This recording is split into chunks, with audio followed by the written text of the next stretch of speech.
¿Por qué? Porque hemos aceptado la matriz histórica, esto ya lo decía Barata en un libro famoso, que es Crítica al Derecho Penal y Criminología y Crítica al Derecho Penal, decía, nos estamos comprando una política criminal de arrastre histórico. Y además, como esto lo vemos normativamente y lo vemos en el Código Penal, creemos que, digamos, que la política criminal está fijada por el Código Penal, que es un error garrafal. Y luego, como tenemos una visión normativista de esto, de repente nos parece que, qué sé yo, que hay que tener delitos informáticos, que hay que tener esto, que hay que tener aquello, modas que van, y nadie finalmente se diseña político criminal. Esto es una de las condiciones de vacancia de ideas que influye muy fuertemente en la eficacia del poder punitivo.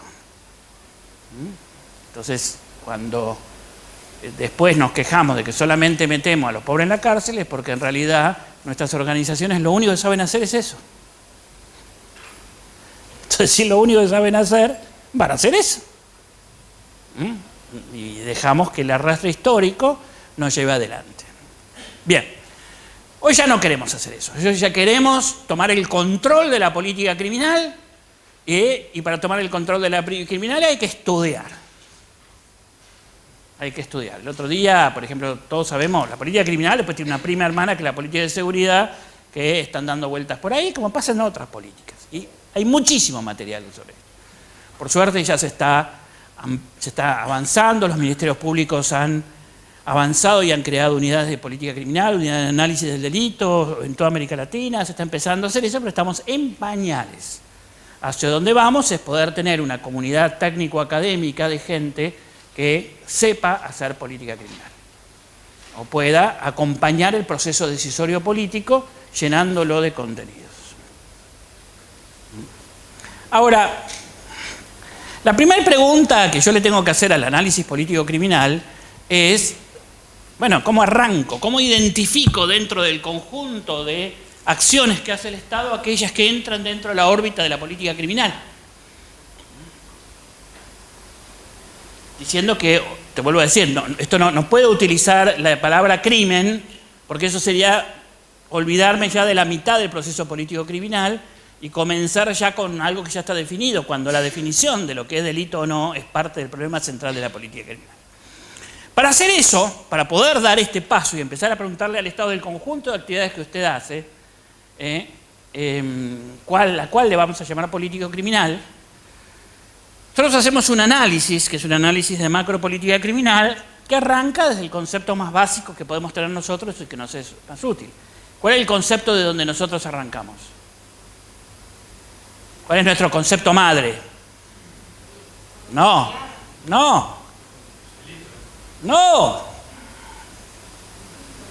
Conflicto. Nosotros arrancamos. ¿Dónde arrancan siempre? Arrancamos de conflicto. ¿Se puede arrancar más atrás? Sí, pero ya me tengo que ir hacia conceptos antropológicos. Arranquemos de conflicto. Nuestro saber es un saber pragmático. Y ya bastante para atrás vamos y arrancamos de conflicto. Sea lo que sea la política criminal, es algo que nosotros hacemos respecto del conflicto. Entonces, el análisis político criminal tiene que partir de esto. La sociedad conflictiva. Ojo que el concepto de sociedad conflictiva ya es una construcción compleja, pero respecto al cual tengo un bagaje de estudios importante. Un bagaje de estudios que tienen que ver con la teoría social que viene estudiando la sociedad de conflictos. Con una advertencia, que es la advertencia que nos hace Dahrendorf, y buena parte de la teoría del conflicto, que tiene que ser determinante en esto, y por eso hay que estudiar, ustedes tienen que estudiar mucha teoría del conflicto, tienen que estudiar libros de análisis del conflicto. El que dije, Ralph Dahrendorf. Hay que estudiar esto, ¿no? Nosotros, ¿qué íbamos a hacer? ¿Qué nos habíamos comprometido a hacer? ¿Profesionales de él? ¿Y qué es lo que estudia, lo primero que estudia un profesional del conflicto? El conflicto. Teoría del conflicto, el análisis del conflicto social, la sociología del conflicto, hay que estudiar esto. Y si además logran conocer el conflicto de sus ciudades, mejor todavía. Pero Dahrendorf nos dice, ojo con el análisis del conflicto, que ellos forma parte de las sociologías conflictivistas, porque acá hay un problema, y es esto que buena parte de la sociología, dice él, de la teoría social, tiene una visión negativa del conflicto. Una visión negativa del conflicto. El conflicto se lo ve como desorden, desviación, caos. Esto que decíamos en broma, que cuando una mirada de este tipo, la visión negativa del conflicto, llega al nivel del lenguaje ordinario y usamos la palabra conflictivo como insulto, quiere decir que hay mucha historia atrás. Eso nos va a advertir Dahrendorf, y hay toda una corriente que estudia esto. ¿Qué es lo que está atrás de todo esto? Y lo que está atrás de todo esto, va a decir Dahrendorf, es la historia del paradigma del orden. Que también lo podemos estudiar. La historia del paradigma del orden es una mirada muy fuerte, muy profunda, la mirada más profunda posiblemente que tengamos en la configuración de la sociedad, que lo que dice es, bueno, este conflicto es una situación de anomalía frente al ideal que debería ser una situación de orden, en la cual el conflicto ya no va a existir. Bueno, es parte de la tradición. Lo primero que va a decir Dahrendorf dice, olvídense esto de que el conflicto no va a existir, pues siempre va a haber conflictividad.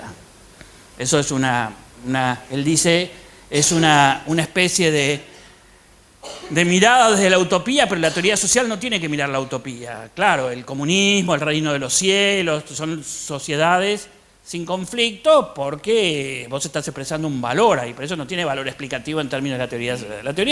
La teoría social debe partir, y nosotros como profesionales del conflicto, partimos de la idea de que el conflicto va a estar siempre. Pero si va a estar siempre, no puede ser que cumpla funciones negativas nada más y sea un fenómeno negativo. No es una especie de derivación de la idea de que el hombre es malo y de que el mal va a estar siempre en el mundo. Eso es lo que nos ha hecho creer lo que llamamos el paradigma del orden. El paradigma del orden, y esto es muy importante para el desarrollo de análisis político-criminal, que me dice, bueno, la sociedad funcionaría bien si acá seguimos un orden. ¿Qué puede ser el orden? El orden natural, es decir, si la sociedad se acomoda al orden de la naturaleza, la sociedad se armoniza, estaría bien y no tendríamos conflictos.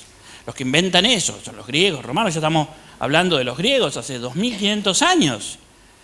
Pero en este modelo que tenían los griegos del orden de la naturaleza, mujeres, niños, bueyes, vacas eran lo mismo. Entonces evidentemente había algo extraño, que el orden de la naturaleza dijera que las mujeres eran iguales que los bueyes, ¿no? O que los niños o que los esclavos. Esto después, voy a ir muy rápido porque no me interesa detenerme acá. Esto va a cambiar después y va a aparecer lo que llamamos el orden teologal. Es decir, la sociedad va a funcionar bien si nos adecuamos a lo que Dios ha pensado sobre la sociedad, que de paso coincide con la naturaleza. Resulta que Dios había pensado que si nacías en una familia eras rey, en otra eras vizconde, en otra eras siervo, en otra eras esclavo. Es raro que Dios esté pensando así. Y además las mujeres no tenían alma, así que Dios ni siquiera pensaba en ellas. Trucos. En la Edad Media había esas discusiones, no todos. ¿Sí? No decimos esta mujer es desalmada. Los boleros dicen así. El tango. Bueno, pero el orden teologal vos te das cuenta hay truco. Después decís, bueno, por fin llegó Kant y la Ilustración, que rompió con todo esto. Y dijo, no, el orden de la sociedad proviene del orden de la racionalidad del ser humano y de su mente racional, y eso es lo que nos va a permitir construir una sociedad civilizada. Y también nos permite identificar que hay unos negritos que viven en África que no saben esto de la sociedad civilizada, entonces vamos ahí, los ayudamos a civilizarse y nos pagan con unos vidrecitos que tienen que no saben para qué sirven. Todo el orden colonial que dura hasta 1975, está fundado sobre civilización y barbarie. ¿O no? Por supuesto, las mujeres en todo esto siempre pierden. ¿Por qué? Siempre pierden porque tampoco en el orden racional la mujer razona menos. La mujer es el orden de las emociones. Estoy diciendo cosas que los dicen los autores. Yo les tendría que traer las páginas sobre los estándares probatorios del testimonio de mujeres escritas por François Worf en 1930 para que vieran cómo la mujer es el orden de las emociones y no de la racionalidad. Por lo tanto, pueden ser buenos testigos de qué música se tocaba o qué vestidos había, pero no entienden el resto de las cosas. Así. Así que el orden racional tampoco. Truco. Y hoy día también te dicen, no, el orden no es el orden democrático. Entonces allá hay unos tipos raros que sin duda cometen tropelías enormes. Entonces vamos, desembarcamos, los invadimos, llamamos a unas empresas para que organicen la democracia y de paso nos pagan con un líquido negro que tienen. ¿Está ocurriendo hoy o no? Es el orden democrático. Es que el paradigma del orden no funciona. El paradigma del orden es truco. ¿Cuál es el truco? El truco es que la sociedad ordenada en realidad siempre es un grupo de personas que dicen lo que el orden es. Los noreuropeos, los jóvenes guerreros griegos, los sacerdotes cristianos, los países desarrollados. El paradigma del orden no sirve, es lo que hay que romper. Ustedes me dirán, tenemos que romper eso. El paradigma del orden tenemos que romperlo.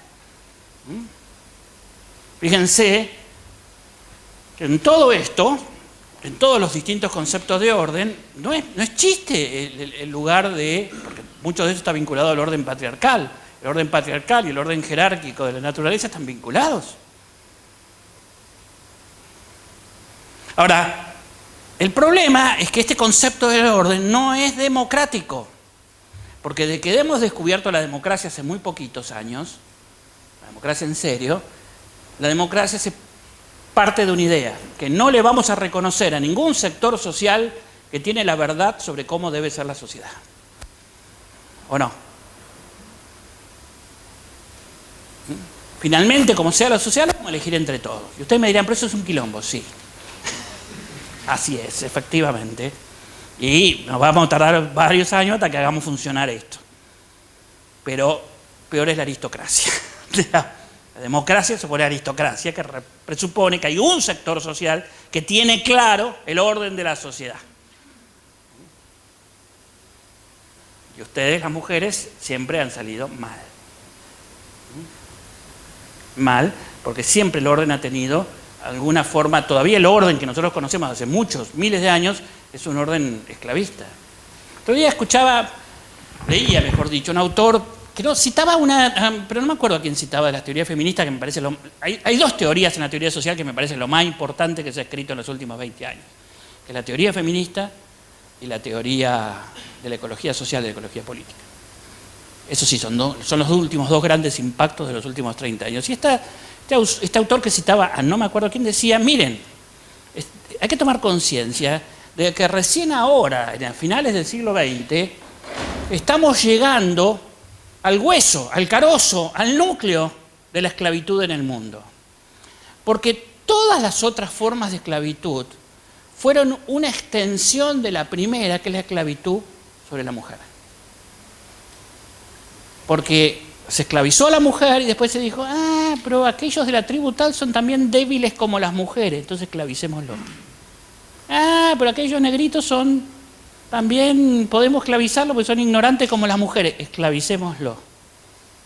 Y a lo largo de 2000 años venimos trabajando sobre las distintas formas de esclavitud y recién ahora, después de 3000 años, llegamos al carozo del problema, que es la esclavitud sobre la mujer.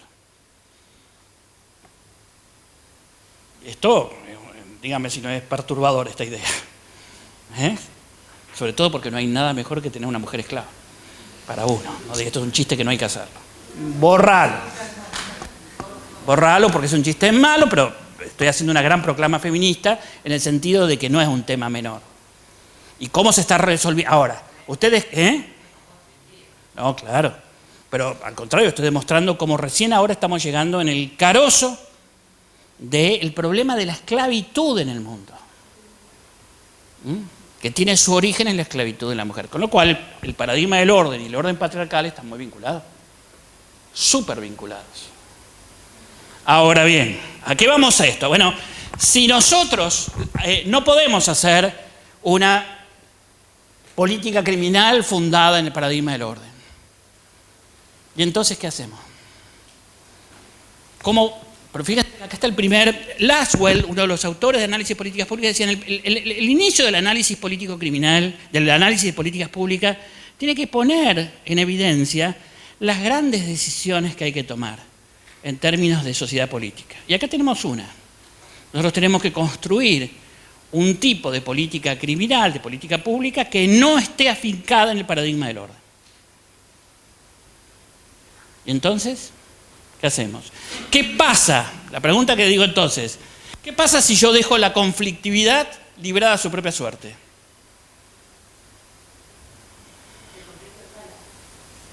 ¿Qué significa el conflicto escala?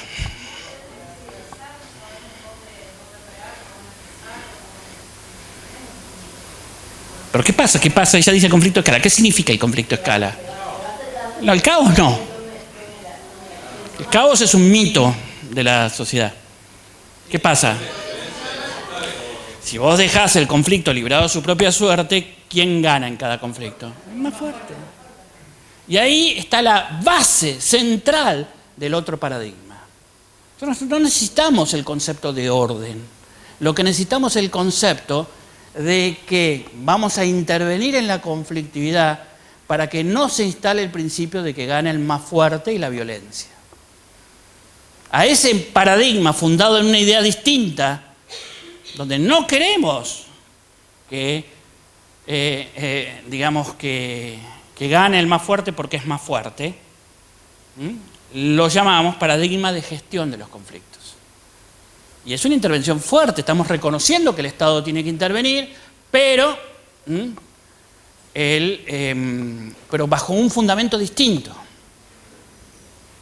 Porque la gestión de los conflictos tiene un fundamento distinto. Esto, en los debates de la filosofía griega, Platón, en uno de los diálogos, creo que es el Crátilo, ya lo dicen. Hay un debate sobre los nuevos la democracia griega, una democracia, digamos, restringida, pero democracia al fin, frente a los antiguos modelos aristocráticos. Y uno de los autores, uno de los dialogantes, le dice, pero entonces esto de la ley, y ustedes lo inventaron para que nosotros los fuertes no podamos imponernos. Claro, le dice el otro, efectivamente. Para eso inventamos la ley, para eso inventamos los tribunales, para eso inventamos todas estas cosas, para que el fuerte nos imponga. Es lo que Ferraioli va a llamar después la ley como instrumento del más débil. Poderoso no necesita la ley. Es cierto que en la sociedad compleja, en la sociedad moderna compleja, quién es el poderoso es más también complejo. ¿Estamos?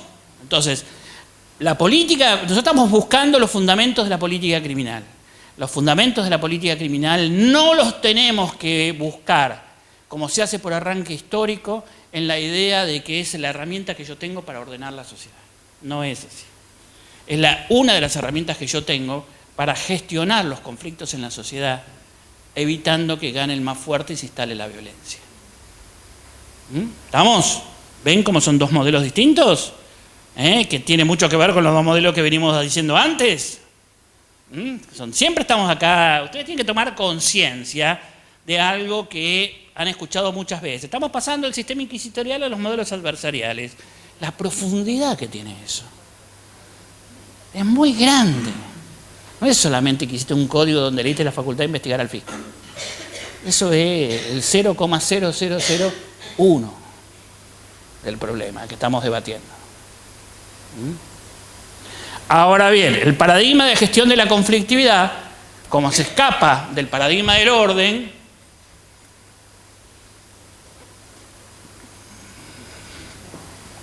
tiene que asumir otra cosa, que habíamos dicho, que el conflicto, bajo el paradigma del orden, el conflicto es siempre negativo. Pues el orden es una sociedad sin conflictos, donde cada uno hace lo que tiene que hacer. En cambio, en el paradigma de gestión de conflictos, no. Habrá efectos negativos o efectos positivos del conflicto. La teoría del conflicto como autores como Couser, Rex y otros más, empezó a estudiar lo que se llaman funciones positivas del conflicto. Si no fuera por la conflictividad, la sociedad no ganaría, no tendríamos grandes bienes públicos, bienes colectivos que hoy consideramos esenciales. ¿Ustedes creen que el voto de las mujeres se consiguió pacíficamente? Vaya a ver la vida de las sufragistas hasta el año 30, 40. Las dijeron inmorales, cosas, las metieron presas, ¿o no? ¿Necesitábamos esa conflictividad o no? La conflictividad sobre los derechos humanos de los años 60, le estoy poniendo cosas desde ahora, digamos. ¿La necesitábamos o no? Grandes conflictividades hoy. Entonces la pregunta es, si apenas unos añitos atrás, grandes conflictividades a los cuales le volcábamos todo el peso de las herramientas violentas, terminaron siendo grandes constructores de bienes colectivos que hoy los apreciamos, ¿no es razonable pensar que eso esté ocurriendo en el presente también? ¿Qué conflictividades están ocurriendo que hoy están cumpliendo funciones positivas? El paradigma de gestión de los conflictos me obliga a mirar de un modo totalmente distinto el problema y mirar lo positivo y lo negativo de cada de los conflictos y tener una mirada mucho más inteligente del conflicto. Hoy, por ejemplo, estamos metiendo presos y volcándole cosas a la gente gracias a las cuales dentro de 40 años nuestros hijos o nietos van a poder seguir tomando agua pura.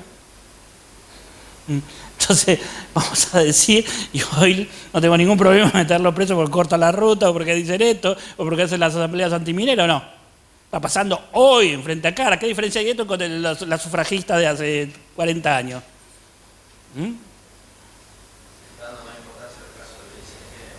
La violencia de género es distinta, pero la violencia de género es otro problema.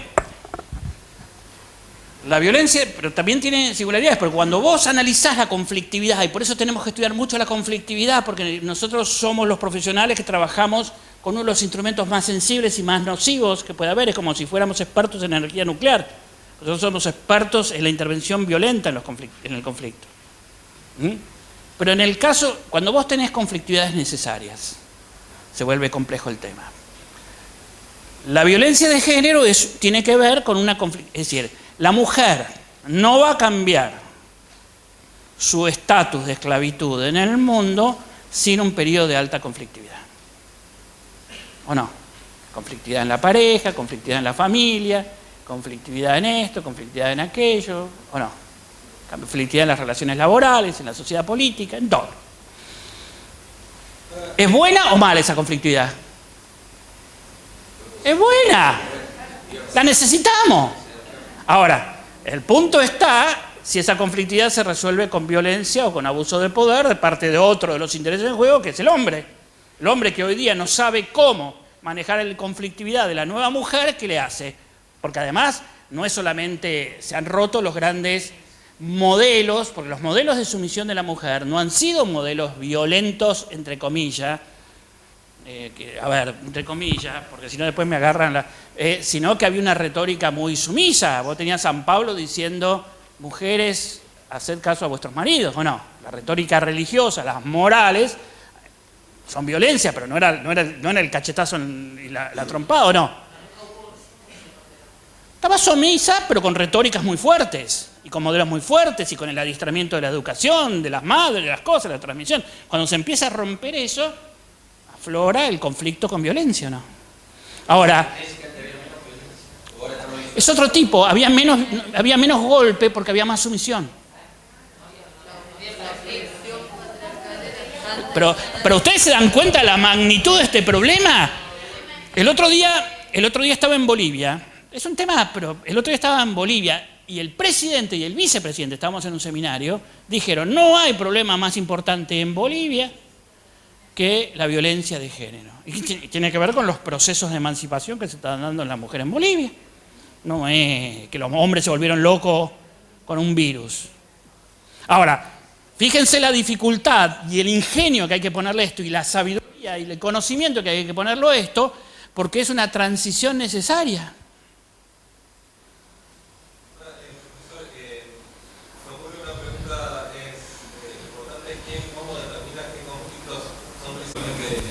Pregunta fantástica. porque eso es el debate democrático. No hay forma de hacerlo por fuera del debate democrático, porque eso es un problema valorativo que no le vamos a reconocer a un sector social que por sí mismo tenga capacidad de decir cuál es positivo o negativo, va a haber que discutirlo. Estamos teniendo guías. Cuando decimos la igualdad es una guía, bueno, tenemos guías, empezamos a tener consensos. Esto, discúlpenme que tenga que ser rápido porque se vuelve más complejo. La idea que nos tiene que quedar ahora es que yo tengo que tener una mirada sobre la conflictividad de la sociedad. Y que esa mirada tiene que estar despojada de la idea de orden. Porque si yo tengo en mi cabeza la idea de orden, lo que veo es los factores negativos de la conflictividad. Y no veo los positivos. Pero aún cuando yo reconozca los factores positivos y los negativos, tengo que tener una capacidad de gestionar esa conflictividad, porque si no me deriva en abuso de poder y violencia. Y no quiero eso. Si nos ponemos por total de acuerdo es que vos podés tener conflictividades necesarias, no las resolvamos en abuso de poder y violencia. Resolvamos con mecanismos muy complejos. Esta complejidad de la mirada y de la gestión de la conflictividad hace que las sociedades hayan construido a lo largo de los tiempos muchos mecanismos de gestión de conflictos. Ese conjunto de mecanismos de gestión de conflictos lo conocemos como el sistema institucional de gestión de conflictos. Y va a haber un tipo de política pública que llamamos política de gestión de la conflictividad, que es la que construye esto. Gestión de conflictos. ¿Vamos? ¿Van siguiendo? Insisto, voy rápido porque tenemos que llegar todavía muy lejos. Ahora bien, el sistema institucional de conflictos es la articulación de múltiples instrumentos de múltiples formas. Cuando estudiamos esto, uno de los análisis que hacemos, el análisis para simplificar esto, decimos, bueno, hay distintos niveles. Yo voy a tener niveles, instrumentos que están instalados en el nivel de la coordinación del Estado y la sociedad. ¿Por qué? Porque es la sociedad misma la que tiene instituciones de gestión del conflicto que no son estatales. Por ejemplo, hay conflictos que se resuelven en el ámbito de las familias, en el ámbito de las comunidades, en el ámbito que no son estatales. Y carece de sentido que el Estado se meta allí. Porque a veces porque no puede, porque no tiene recursos o porque es muy malo meterse en esas cosas. Ese nivel lo llamamos el nivel de la coordinación entre el Estado y la sociedad. ¿Vamos? Hay un segundo nivel que es cuando ya el Estado va aumentando. Fíjense cómo en estos lo llamamos niveles porque el Estado va aumentando su nivel de intervención. Hay un segundo nivel en el cual el Estado, esta es coordinación, elabora modelos de referencia. Le dice a la sociedad, miren, vamos a ponernos de acuerdo sobre ciertos criterios que los vamos a utilizar para solucionar los conflictos. En las antiguas visiones, eran por ejemplo los principios generales del derecho. Si firmaste un contrato, cumplilo, sé un buen vecino, ¿no? Si rompiste algo, pagalo. No seas negligente. Todas esas cosas son modelos de referencia, pero todavía esos modelos de referencia se están utilizando para que los ciudadanos hagan básicamente su gestión de conflictos. El tema se ha puesto más complejo. Si bebiste, no conduzcas. Si una mujer dice no es no. Ahí tenés, ¿ven? El mecanismo de usar modelos de referencia. ¿Estamos? Es otra herramienta de gestión de los conflictos. Tercero, el Estado va aumentando, genera ámbitos de conciliación, es decir, ya el ciudadano, los vecinos, los grupos sociales van perdiendo, entonces vos le generás ámbitos más institucionalizados, pero donde todavía el protagonismo está allí. Formas de conciliación, juntas vecinales, jueces de paz, mecanismos, bla, bla, bla, bla, bla, bla, bla. ¿No? Es otro conjunto de herramientas que tiene la sociedad. Hay una cuarta herramienta que es ámbitos de conciliación, donde el Estado crea instituciones para resolver los conflictos, para darle la razón a uno o a otro. Acá vamos a tener los tribunales civiles, administrativos, las cosas civiles, donde bueno, la gente va y dice, queremos ver que nos diga quién tiene razón. Entonces el Estado dice, tiene razón él, Ya el Estado ayuda asignando, es decir, lo que se llama un sistema de adjudicaciones de razones a quien tiene el conflicto. Y por último, el quinto nivel de intervención es cuando el Estado interviene con violencia.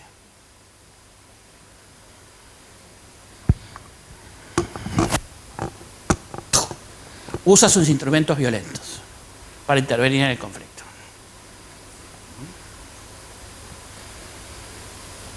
Ejemplo tonto que ponemos siempre: dos personas quieren usar un mismo auto.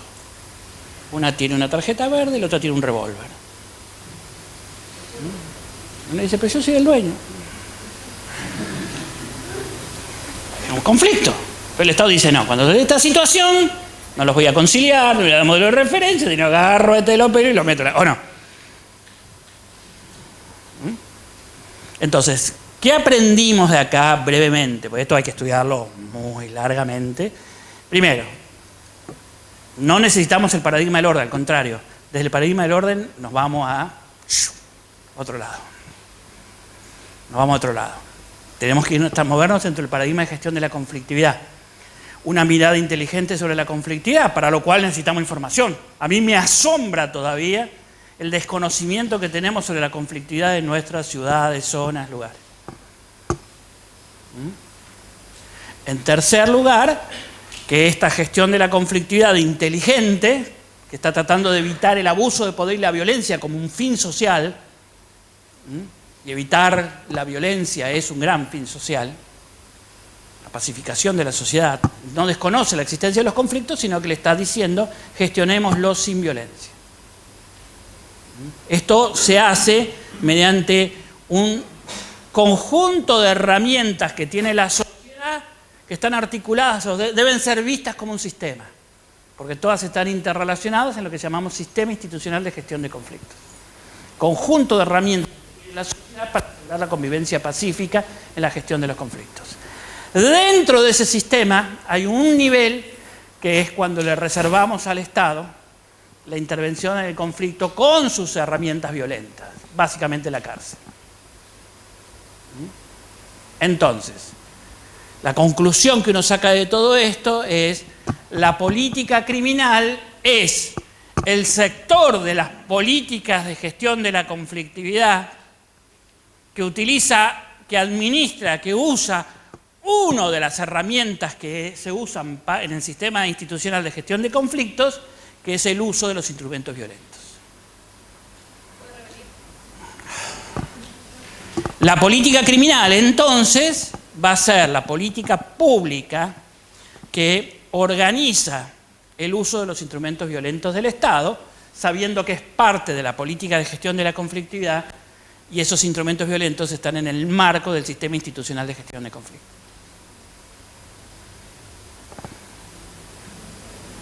¿Lo ven? Todo esto reclama estudios, libros, cosas, conocimiento empírico, todo ese tipo de cosas. Pero ya aprendimos muchas cosas. La violencia no está separada del resto del sistema institucional de conflictos, no necesito el paradigma de orden, tengo una identificación de la política criminal que no usa el concepto de delito. El concepto de delito es cuando tomé una decisión de intervenir en el conflicto con violencia. Entonces la pregunta siempre va a ser, ¿por qué este y no aquel? Sí.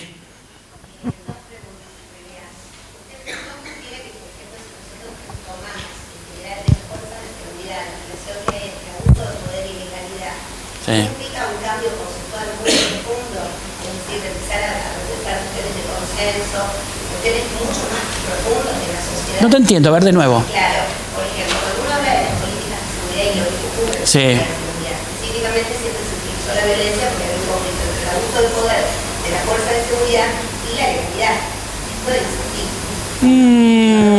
No siempre, porque la política de seguridad es muy compleja. La política de seguridad es una política que utiliza los instrumentos violentos pero bajo una modalidad distinta, que no es el castigo sino la acción directa, pero también ha utilizado muchos de estos otros mecanismos. No se olviden que uno de los problemas que estamos pagando es que la policía durante mucho tiempo era el ámbito central de conciliación y después desapareció y ahora estamos tratando de reconstruirlo. Está bien, pero que para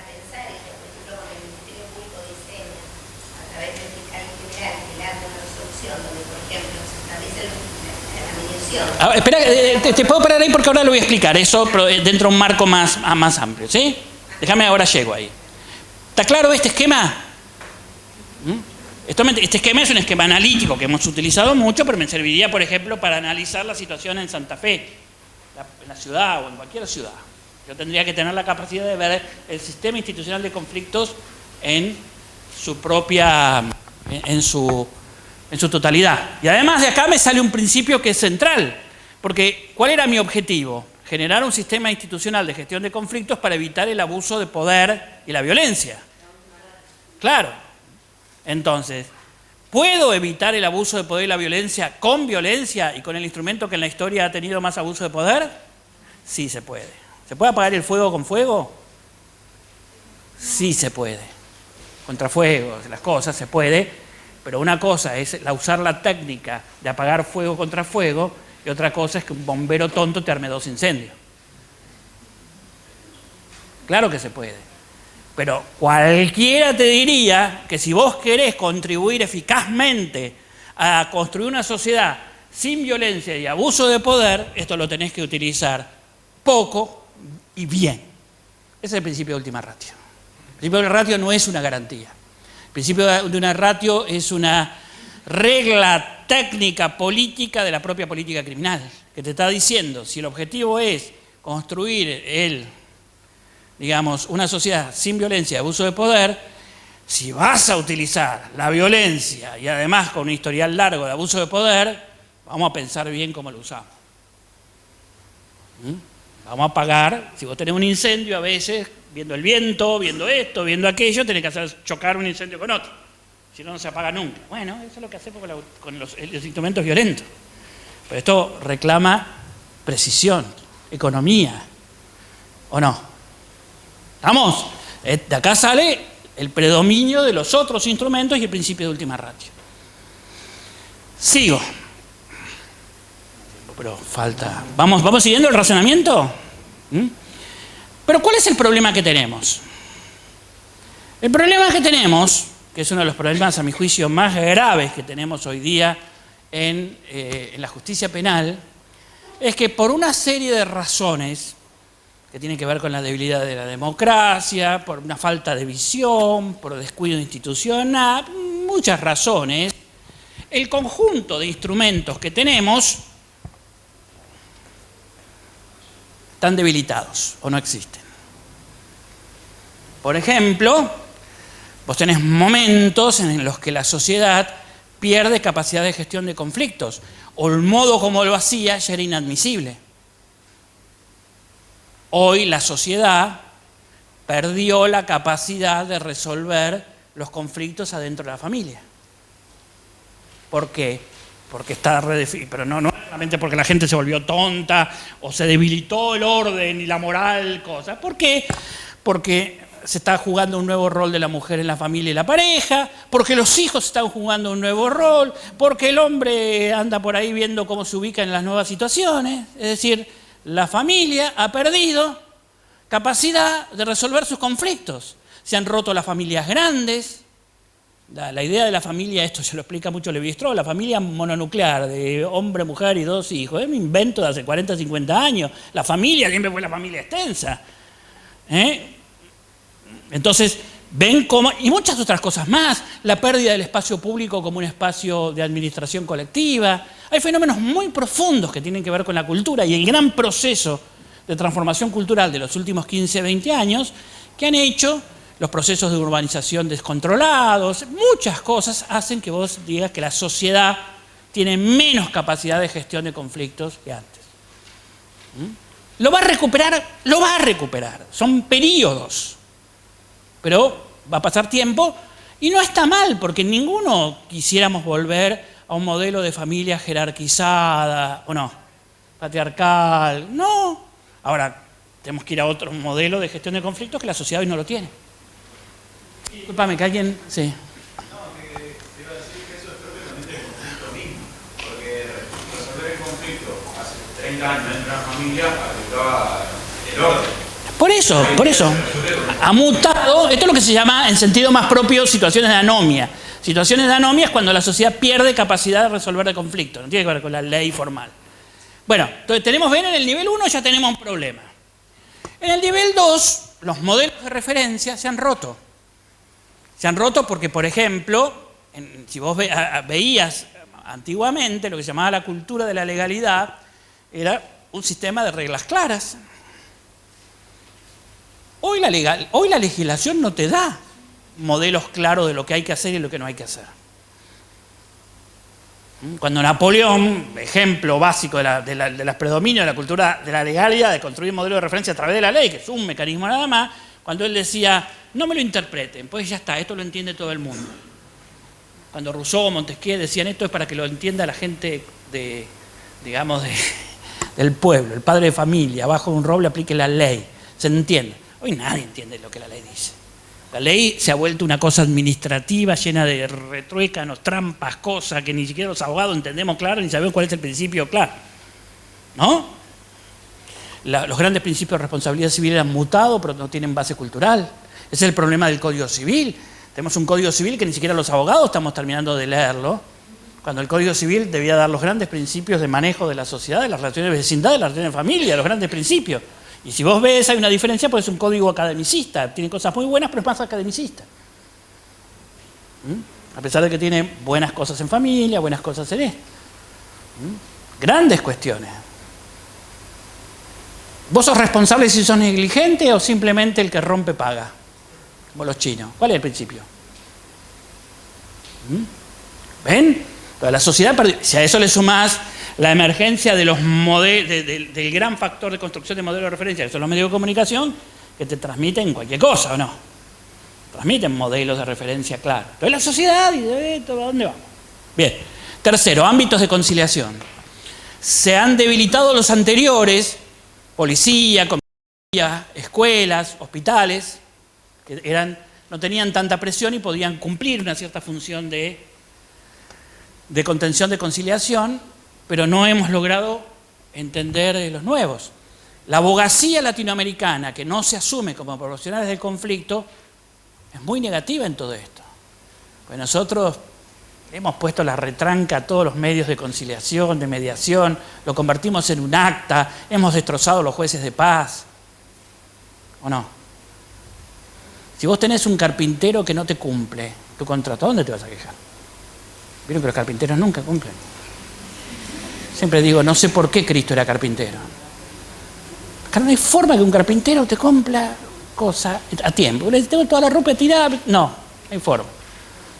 Y además tienen este truco de que te piden plata para la madera. Con lo cual, le diste la plata para la madera. Bueno, ¿dónde te vas a quejar? ¿Que vas a hacer una demanda? No. Los tribunales civiles administrativos.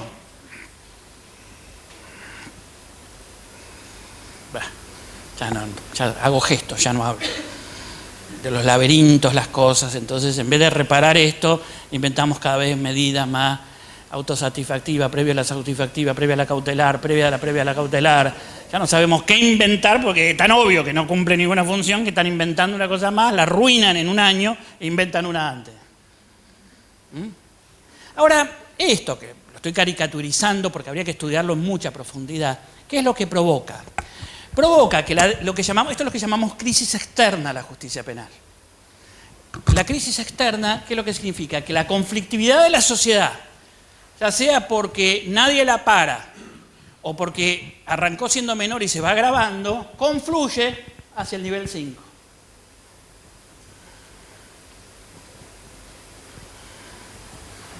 Y esto provoca lo que llamamos sobrecarga endémica de la justicia penal, que no es un fenómeno de muchos casos de litigiosidad de categorías antiguas, es un problema de debilidad del sistema general. Y además se produce otro fenómeno, y es que los actores sociales que están luchando por ubicarse en los conflictos, por sus derechos, por estas cosas, cuando ven esta dinámica, ¿qué hacen? Luchan para llegar lo más rápidamente acá. Es el fenómeno de la inflación penal. Las feministas quieren llegar acá, los ambientalistas quieren llegar acá, los defensores de los galgos quieren llegar acá, todo el mundo quiere llegar acá, ¿o no? O por lo menos acá no produce nada, pero ve a un policía, ve a un fiscal, ve algo, y es la frontera, si no ya te caes de la sociedad. Te caes de acá y empieza la autodefensa, ojo. Ya volvemos a que gane el más fuerte, digamos. Es la frontera. Están en la frontera y se quedan en la frontera porque tenemos todavía una sociedad relativamente pacífica. El punto, ¿reconocen este fenómeno o no? Bueno, este es el gran problema político-criminal que tenemos. Este es el gran problema político-criminal. Porque si en condiciones de un alto nivel de contención del sistema institucional general de gestión de conflictos, la justicia, los instrumentos violentos son los menos idóneos, en estas condiciones es crear otro fuego. Otro fuego. Después de esto viene, porque lo estamos viendo, la violencia va creciendo en nuestra sociedad. Entonces, ustedes me dirán, ¿qué hacemos con esto? Profesionales del conflicto. Tenemos que solucionar esto, ¿qué hacemos? ¿Lo ven? Esto hay que estudiarlo más, hay que circunstanciarlo, hay que ponerle números, hay que ponerle mucho seso. Nosotros lo venimos, lo estamos estudiando, bla, bla, bla, bla, bla, pero... Ahora, que me diga que tiene una solución a los problemas de la justicia penal sin esto completo, no. No. Tienen que mirar todo. ¿Qué hacemos? Y hay que volver a fortalecer los niveles anteriores, iguales o distintos, pero el quinto nivel no va a poder ser una ilusión de armonía a querer resolver todo. Bueno, obviamente la estrategia más elemental, la estrategia A, es decir, bueno, a ver, empecemos a fortalecer esto. El punto es que el estado de la discusión, el estado de la conciencia del problema en los sectores profesionales que están vinculados a cada una de estas cosas es muy débil, porque están muy atrapados en el paradigma del orden y en la ilusión del orden, de que va a venir un tipo, va a poner policía por todos lados y va a lograr ordenar a toda la sociedad, que ya le demostraste 20 veces que es una ilusión, que no lo logra, que es lo más costoso, que es lo más caro, pero están ahí. Entonces todavía tenemos que dar un debate muy fuerte para que los distintos actores hagan esto. La gente que trabaja en prevención del delito, todo el mundo dice, en este país, por ejemplo, ya ahora no, tengo todavía un poquito, todo el mundo que te dice, por ejemplo, nosotros tenemos un activo en la Argentina que es la vocación deportiva, ¿o no? Lúdica, deportiva. Todo el mundo te dice, fortalezcamos los clubes, esto, hagamos una gran red de contención a través de lo deportivo, que es un valor cultural que tenemos. Lo que se dan son subsidios truchos, por ahí van, pero no hay algo. Esto debería ser central, ¿o no? Si la familia no sabe qué hacer con el chico a la mitad del día. Bueno, entonces hay una especie de desidia, de inacción en todo este tipo de cosas. Lo mismo pasa con el espacio público. Los quienes han trabajado esto en términos urbanos se han dado cuenta de algo que es muy importante. No es que el espacio público se deteriora y por eso la gente se retrae, es al revés. La gente se retrae porque hoy el hogar es un lugar lleno de diversiones y de cosas y de televisiones y de play y de cuestiones, abandona el espacio público y por lo tanto se deteriora.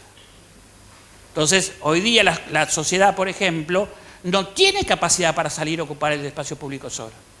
El Estado tiene que tener un plan. Sí.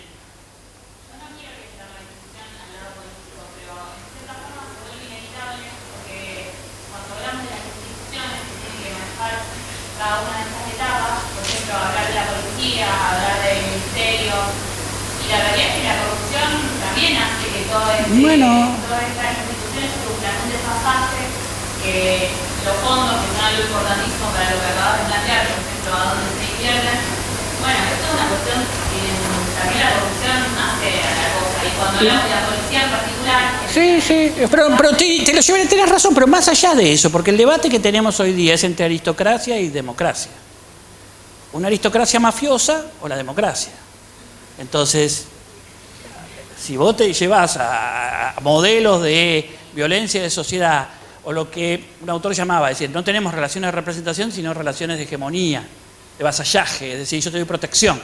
La ruptura de la ciudadanía es el debate político central de la democracia. Democracia de ciudadanos, democracia de mafia.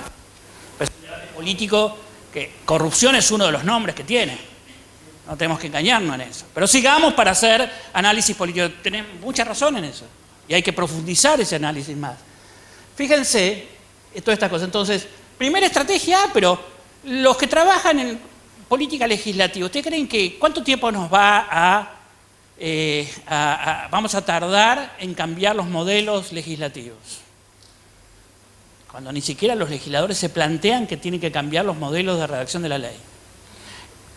¿Cuánto tiempo nos está llevando que la justicia entiende que produce modelos de referencia? Por suerte ahora entró la Corte Suprema un poquito a hacer eso, pero los tribunales supremos de provincia, las Cortes Supremas de provincia o los jueces importantes a veces toman decisiones que dicen, ¿saben qué? Acá no se hace esto. El principio es que no se hace esto. ¿Ustedes se creen que se preocupan de difundirlo, de hacer un acto solemne para decirle a la sociedad, este es el modelo, esto es como hacemos, el que hace esto? No. Entonces, ¿hay que seguir haciéndolo? Sí, pero es complicado.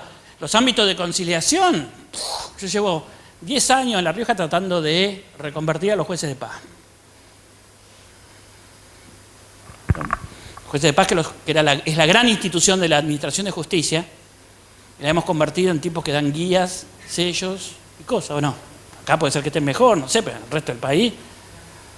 Además los modelos de justicia legal, las 1000 cosas, la cosa más plástica que vos podés hacer con la jueces de paz. La justicia civil, vos le hablás de esto a los procesalistas civiles en los congresos y te miran como diciendo, qué linda es la sociología jurídica.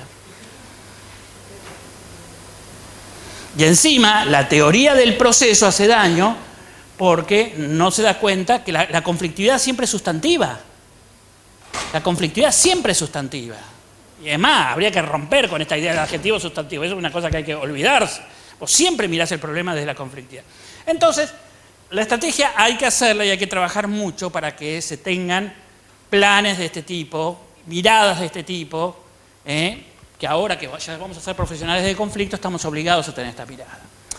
Pero al mismo tiempo se diseñó otra solución. Porque después está la otra solución que dice construyamos la línea Maginot. Por ejemplo, Ferrajoli, yo siempre vivo peleando con Ferrajoli en esto. Ferrajoli te dice, no, acá hay que construir alrededor de la justicia penal una cosa que diga, señores, no entren atrás, reducir esto, dejémoslo, y que esto, Ferrajoli lo teoriza, y en la práctica de los sistemas es la incompetencia. Andá, para allá, la desestimación.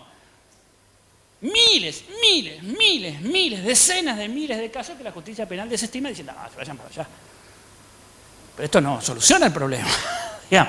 Es como en Game of Thrones, es el muro de atrás y mandá acá a los visitantes, ¿cómo se llama? Los salvajes, los visitantes, los hombres libres, claro. Entonces vivimos acá y ponemos unos tipos acá que son los expertos en rechazar casos. La gente que se arregle.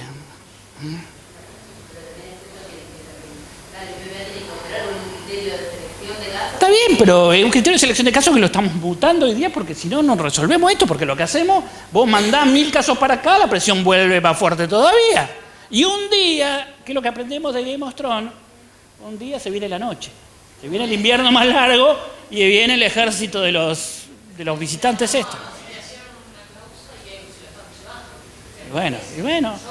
Entonces, ¿cuál es la estrategia que hemos tomado y que es central en todo esto? Es lo que llamamos la estrategia de relocalización. La estrategia de relocalización. Ay, Dios. Tan lindo todo esto, pero bueno. ¿Qué es la estrategia de relocalización? Vamos a hacer un efecto de zoom. Vamos a ver, estamos en el nivel 5. Acá me están llegando casos por todos lados. Están desesperados los fiscales, miles de casos. Tengo 2000, tengo 3000, no puedo más, vienen más, y vienen más, dicen. Y encima están sancionando leyes con más delitos y con más delitos. Bueno, como estrategia, digamos, lo que la justicia penal no puede hacer es quedarse pasiva frente a esto. Entonces te anula y el volumen, la sobrecarga endémica, aumenta la selectividad mala, digamos. Entonces, y la selectividad tradicional, de decir, bueno, yo me ocupo del 20% del reto que la gente deslegitima, consciente del proceso de reforma en América Latina, y ustedes lo tienen fuertemente. Se le dan a la justicia penal lo que llamamos mecanismos relocalizadores, para hacer un flujo de esta manera.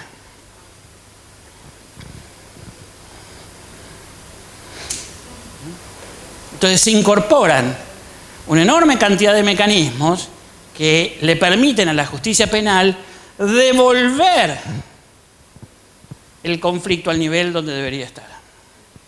Obviamente necesitamos que mientras tanto la estrategia de fortalecimiento funcione. Si ustedes, esto gira alrededor de 3 grandes conjuntos, ¿no?, de ventanas que hay, que son principio de oportunidad, reparación, conciliación, suspensión a prueba.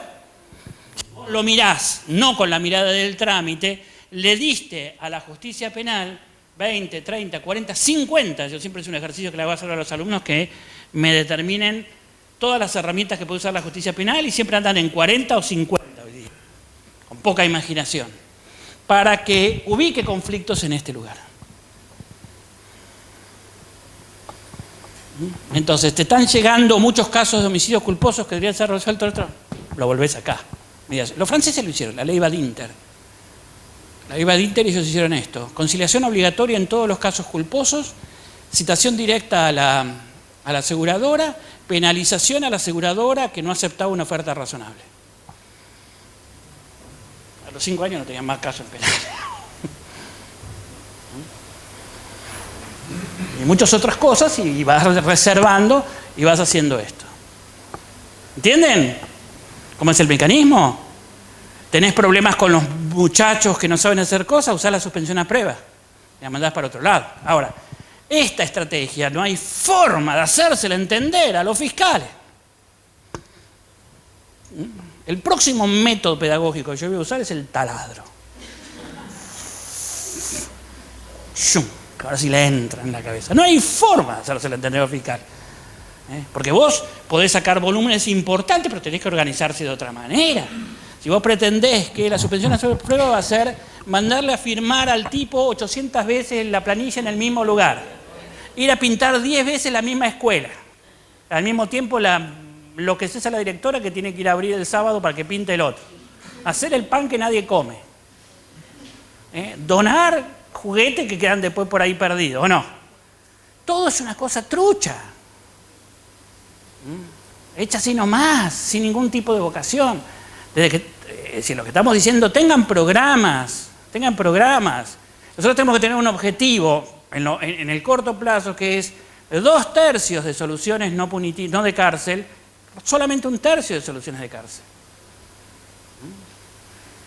Pero para eso hay que tener programas, oficinas de control, oficinas de supervisión, métodos distintos. Si son pobres no interesa, pero tengamos el método adecuado, después lo hacemos crecer. Pero siempre han respondido desde el trámite. Entonces tenemos 35 monografías acerca de si se debe ser la suspensión a prueba amplia o restringida, por una coma acá o por una coma allá, si debe ser antes de la etapa preparatoria, después o antes. Vos decís, a ver, ¿qué interesa? Ahí vos vas a veces a pueblos y hablas con los policías, hablas con los intendentes y te dicen, yo conozco a los 50 chicos que hacen lío en este pueblo. Aplicarle la suspensión a prueba, vos hacete un programa, dale seguimiento, si no te van a venir 40 causas, 400 causas. Pero para eso necesitamos inteligencia, vocación, entender el fenómeno. ¿Entienden? Sí. Me parece que la cuestión, si no es Sí. no se implementó legislativamente, no se le olvidó de explicar a todos los actores penales de realmente cómo funciona. A veces, a ver, explicar es una parte, te entiendo, explicar hay que explicarlo y hay que seguir explicando, yo llevo años explicándolo, y explicar y comprender son dos cosas distintas. Hay una cultura organizacional que impide, ¿cómo? A todo, pero si las víctimas muchas veces están de acuerdo con esto. Es que tenemos otra vez, el campo está marcado por burocracia, por tradiciones, por cosas políticas, por esto que hace que sea más difícil. Yo entiendo por qué es difícil, pero no es solamente que a la gente le explicás y lo va a hacer cambiar. Hay que hacer una larga pelea para instalar estas políticas de relocalización, que si vos, lo ideal sería que estemos fortaleciendo por un lado y la justicia llevando para el otro. ¿Para qué necesitamos los delitos culposos que no sean los delitos de culpa temeraria, de homicidio, en la justicia penal? ¿Para qué los necesitamos? Si todo el mundo quiere reparación civil, ¿o no? Y hay un mercado de seguros que quiere reparación civil. Y a veces son 10, 15%, 20% de los casos. Entonces todo el mundo te dice, estoy llorando porque tengo 2.000 casos, 1.000 casos. Bueno, vamos a hacer un programa para sacarte el 20%. No se puede. ¿Por qué? Porque es acción pública.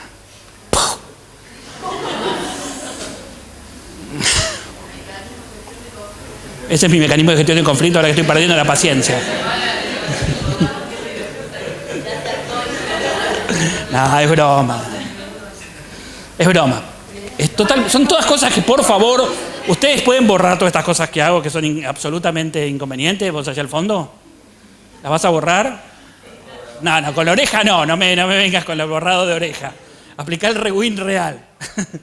Bueno, ahora bien, esto es una estrategia frente al problema político-criminal principal que nosotros tenemos hoy día, pero luego demostró algo que es mucho más profundo, y es que vamos a suponer que tenemos un éxito fantástico.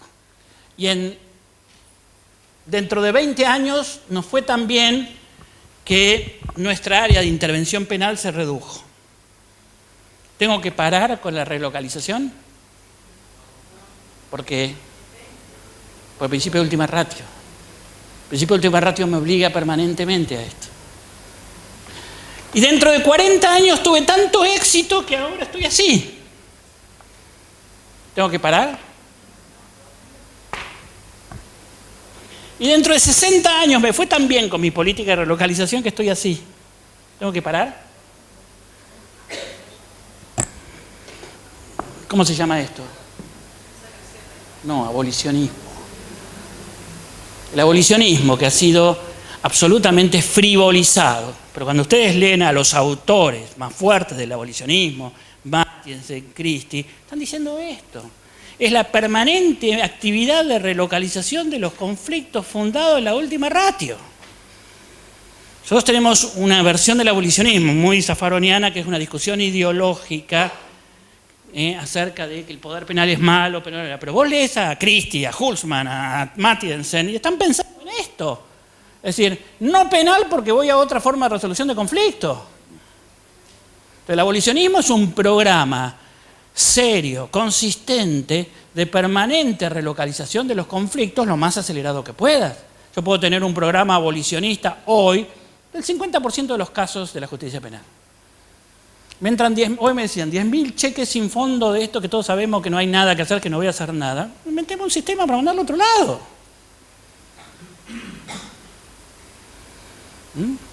¿O no? Entonces, con esto redefino el abolicionismo. Y le doy una entidad político-criminal muy seria. Por eso, a partir de aquí, dado que le hemos dado al proceso penal, a la justicia penal, todas estas herramientas, ya no se puede estudiar, y además por estas razones de fondo, no se puede estudiar el proceso penal solo como el conjunto de actividades político-criminales para la imposición de la pena, el sistema de garantías, cosa que está muy bien, sino dado que una política criminal minimalista tiene también este juego de relocalización, el proceso penal también es el estudio de los mecanismos por los cuales nosotros relocalizamos y aplicamos otras soluciones que no son la aplicación de la pena. Las reglas de juego de la imposición de la pena y garantía lo conocemos como juicio de conocimiento, y las reglas de juego, que hay que estudiarlas, que se estudian muy poco, sin la cual hoy no se entiende el funcionamiento del proceso penal, que tienen que ver con los procesos de relocalización, lo llamamos proceso composicional. Hoy día estudiar proceso penal es estudiar el viejo juicio de conocimiento, que mañana vamos a ver cómo se estudia el sistema de garantías, y a su vez el proceso de composicional, que es el modo como yo, en vez de la pena, pongo reparación o salidas cuasi reparatorias, lo que llamamos compensaciones reparatorias. ¿Estamos? ¿Tengo un ratito más todavía? ¿Aguantan un poco más? ¿Sí? No mucho más, así termino. Pero ven, esto es fascinante, esto es análisis político criminal. Tiene un impacto sobre lo que estamos haciendo enorme. Pero necesitamos construir una comunidad técnica de estudios de gente que desarrolle todo esto, lo aplique circunstanciadamente. Para empujar, hoy los ministerios públicos que no tienen programas de procesos composicionales bien pensados, se ponen a llorisquear sobre las 3.000 causas, 5.000 causas, 6.000 causas. con lo cual se erosionan permanentemente. No quiero hacer cosas, pero bueno, entonces, sí. No, bueno, por eso, porque acá hay una diferencia muy grande entre decisiones político-criminales y decisiones de garantías. Nosotros necesitamos el Código Penal por una razón de garantía, que es históricamente, que es lo que se dijo. Señor monarca, porque la fijación del delito por ley forma parte de las grandes luchas, esto lo vamos a ver mañana, entre el Parlamento y la monarquía absoluta. Y forma parte de las grandes atribuciones del Parlamento en el sentido de declarar la guerra, fijar los impuestos, fijar los delitos, que antes eran atribuciones arbitrarias de los monarcas. Entonces, el Código Penal es el catálogo de garantías. El Poder Ejecutivo dice, quiero aplicar violencia en ese conflicto. Ojo, por las razones del sistema de garantía, vaya a pedirle permiso al Parlamento. Y el Parlamento le da permiso o no le da permiso en las condiciones, mañana lo vamos a ver, del principio de legalidad. Algo totalmente distinto de esto es la política criminal. Que no tenemos, una de las cosas que hay que decir es quiénes formulan la política criminal. Sin duda el Poder Ejecutivo formula mucho. Sin duda el Ministerio Público no formula política criminal. El Ministerio Público formula los planes de persecución penal, que es una parte de la política criminal. ¿Tiene que tener el Parlamento facultades de política criminal? Yo lo dudo mucho. Yo lo dudo mucho, pero bueno, hay que discutirlos. Entonces, cuando el Parlamento me está autorizando, sería lo mismo que me autorice a sacar un crédito, no me está diciendo que haga tal cosa. Los modelos anglosajones lo tienen bastante más claro porque ellos tienen la diferencia entre law y enforcement of the law. Ya lo escuchaba a un fiscal norteamericano que decía, no vamos a perseguir los inmigrantes ilegales en California. Y alguien acá en CNN le decía, bueno, ¿va a dejar el cerrito? No, no vamos a asignar recursos, dice. Él estaba pensando claramente la diferencia entre política criminal y fijación de la ley. Ojo que esto tenemos un debate. Los españoles que estudian esto de política criminal, por ejemplo el grupo en Málaga de Díaz Ripollés, ellos están trabajando sobre facultades político-criminales del Parlamento. Yo no lo tengo totalmente claro el tema, hay que estudiarlo un poco más. Tendencialmente soy reacio a que el Parlamento tenga facultades de definición de políticas. Pero le digo la verdad que tendría que estudiarlo un poquito más. Lo que fija son garantías. Lo que es una ilusión es que cuando se fijó un delito en el Código Penal, esto ya significa tener una política criminal. La política criminal es pusiste policías, pusiste fiscales, le asignaste tiempo. Eso es política criminal. Pero hay una enorme confusión, ¿o no? Y el régimen de la acción el régimen de la acción sí no tiene que ver con el sistema de garantías. El régimen de la acción son decisiones político-criminales que pueden estar o no legisladas. Nosotros estamos en un sistema mixto que lo hemos abierto, pero son decisiones de política criminal que tienen que ver con la decisión de quién gestiona los intereses y cuál es el interés preponderante. Yo creo que habría que irse a modelos más abiertos todavía de los que tenemos. Pero eso está todo en estudio. Todo está en estudio. Bueno, ahora, dentro de este modelo siempre vamos a tener un conjunto de casos que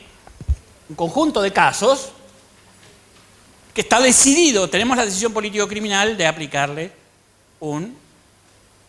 la pena, los instrumentos violentos, ¿no? Ya está, nosotros lo sacamos, pero siempre nos va a quedar, aunque lo vayamos reduciendo históricamente, que es lo que a mí me interesa, el derecho, la teoría social, están hablando de la historia y del futuro, digamos cercano, no estamos hablando del orden natural. Me quedan esos casos. El punto está acá que tenemos que diseñar también fenómenos distintos. Tenemos que diseñar planes político-criminales distintos. La política criminal puede cumplir dos funciones. O cumple funciones sociales, es decir, cuando yo aplico la violencia sobre un delito es porque quiero producir algún efecto en el resto de la sociedad, ¿no? Esto que en la teoría penal se llama prevención general, o cumplo funciones respecto de la víctima. Ahí hay que hacer toda una renovación del lenguaje. Y a veces cumplo las dos funciones. Porque cuando yo digo, ¿qué significa cumplir funciones sociales? Significa, la teoría penal, en base a una concepción más bien metafísica, imperativista, de orden inquisitorial, nos dice que es la adhesión a las normas, se nos filtró el derecho infraccional. Lo más concreto que hacemos ahora es, yo necesito reducir los niveles de conflictividad. El lenguaje más llano, tengo que reducir o hacer algo respecto a los fenómenos criminales. ¿O no? Desde el punto de vista de los efectos sociales, si yo castigo a una persona porque me robó un auto, es porque quiero que se roben menos autos. ¿O no?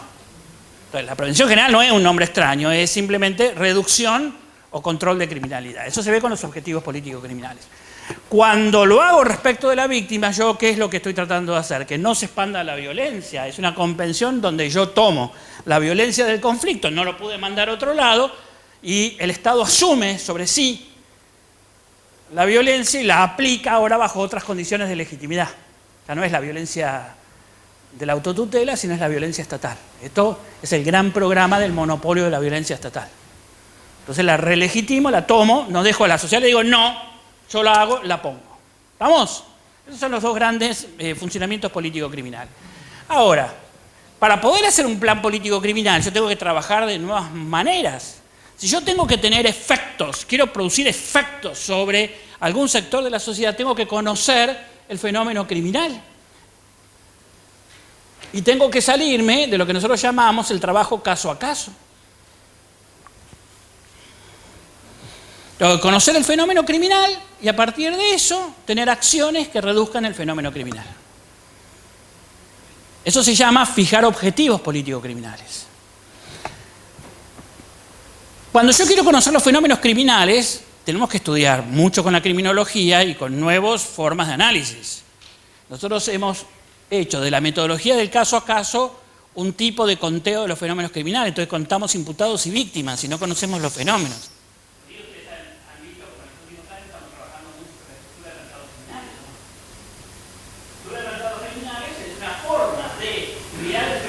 Para yo poder producir efectos sobre ello. Entonces, vamos a suponer que tengo mercado, cualquier mercado de lo que sea. Tengo proveedores, tengo distribuidores, tengo productores. Tengo productores, tengo todo este mercado, vamos a suponer que el mercado de droga, mercado de robo de vehículos. ¿Qué significa fijar un objetivo político criminal en términos de efectos sociales, es decir, de reducción del fenómeno criminal? O significa reducir el fenómeno, es decir, vamos a suponer que se roban 2.000 autos, voy a decir, en 3 años se van a robar 1.500. ¿Tuve éxito o no? Vayan a buscar este tipo de planes. Esto lo llamamos objetivos de reducción. Hay otros objetivos que son objetivos de transformación. Por ejemplo, en drogas se usa mucho. Yo tengo éxito si digo, a ver, este mercado está traficando 1.000 kilos de marihuana, 500 de paco, de crack y 200 de heroína. ¿Qué voy a hacer? Quiero sacar el paco de acá. Entonces, en 3 años tengo 1.200 de marihuana y sigo con 200 de heroína. Saqué el paco. Me aumentó la marihuana. ¿Tengo éxito o no?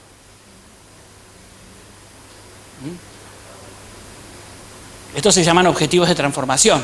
En todos los mercados puede ser lo mismo. Que no se roben, que se roben más autos de alta gama y no se roben autos medianos que causan más daño, por ejemplo. Me sube. Ahora, y después tengo los objetivos de terminar con el proceso, que son objetivos de relocalización. Todo esto es complejo, hay que buscarlo, hay que estudiarlo, y así tenemos que ir logrando que se pueda debatir esto con seriedad. La economía le costó mucho generar discusiones con seriedad sobre objetivos económicos. Hoy tenemos un modelo en el cual un ministro que sale y va a decir, en 3 años voy a reducir al 20% los homicidios, lo matan al ministro. Le dicen, y el 80% van a seguir matando. Entonces los ministros inventan metafísica. Cosa que la economía lo logró, fíjense ustedes. Si mañana la tasa de desempleo bajara de, hoy que estamos, 9%, no sé cómo estamos, bajara 3 puntos, todos salimos a festejar, ¿o no? Y es una catástrofe en términos sociales, pueden ser como 1 millón de personas sin laburo. Pero todos vemos que bajó 3 puntos. En cambio, en las discusiones político-criminales no se pueden dar esa discusión. El otro día un colombiano decía, nosotros tenemos la ilusión mágica y estúpida de creer que un chiquito que está en la calle vendiendo droga, un soldadito, lo pasamos del Paco, del Velepela al yogur Cera en 15 días. Dice, es una estupidez esto. ¿Por qué no hacemos una estación intermedia en la marihuana? Imagínense esta discusión acá. Entonces, está bien. Me dirán, ¿somos idiotas? No, atrás de esto está lo que señalabas vos, juegos políticos, cosas, todo esto, pero no hay que permitirlo. El desarrollo de la política criminal en el futuro tiene que ir logrando este tipo de cosas. Entonces, bueno, para no... Después, todo esto, que es lo que llamamos macropolítica criminal, hacer los planes, tiene una derivación que es lo que llamamos el plan de persecución penal. El plan de persecución penal es cómo los fiscales elaboran un plan de persecución en el contexto de un plan político criminal. Porque por el sistema de garantías, cada vez que hay que aplicar violencia, hay que hacerlo a través de la justicia. Es donde vienen los fiscales. Por lo tanto, el plan de persecución penal, y esto es problemático, porque los fiscales están acostumbrados al caso a caso. Cuesta que una fiscalía conozca los casos de robo de vehículo que tiene otra fiscalía. No hay centros todavía. Se está construyendo, esto no es nada, no quiero ser catastrófico, se está avanzando, pero habría que avanzar mucho más rápidamente. Y al mismo tiempo el plan de persecución penal es el que le da los criterios de cuándo usar suspensión a prueba, de cuál usar esto, de cuál hacer esto. ¿Por quién vas al mercado? ¿Vas por este, vas por aquello, vamos por acá? ¿Qué tiene más efecto? ¿Cómo me articulo con otras medidas? Otro mundo. Otro mundo. Eso es lo que estudia una moderna teoría de la pretensión punitiva, en el cual el fiscal tiene que tener claro cómo construir el caso y cómo peticionar en términos político-criminales, con las dos funciones que tiene la política criminal. Esto influye tanto a veces en la teoría del caso como en los pedidos de pena o en los tiempos, en muchas cosas. Una moderna teoría de la pretensión punitiva va acompañada a los planes de persecución penal. ¿Qué? Bueno, ¿están cansados ya? Bueno, entonces todo esto, ¿ven? Todo esto que pueden estudiar, que tienen autores, que tienen esto, que tienen aquello, es el mundo de lo que llamamos la visión político-criminal del proceso penal, donde estamos tratando de rescatar una nueva teoría de la acción, una nueva teoría de la pretensión punitiva, el análisis político-criminal, una visión diferente de cómo tomar el control sobre los efectos político-criminales en este contexto, que es el contexto real del funcionamiento de nuestra política criminal.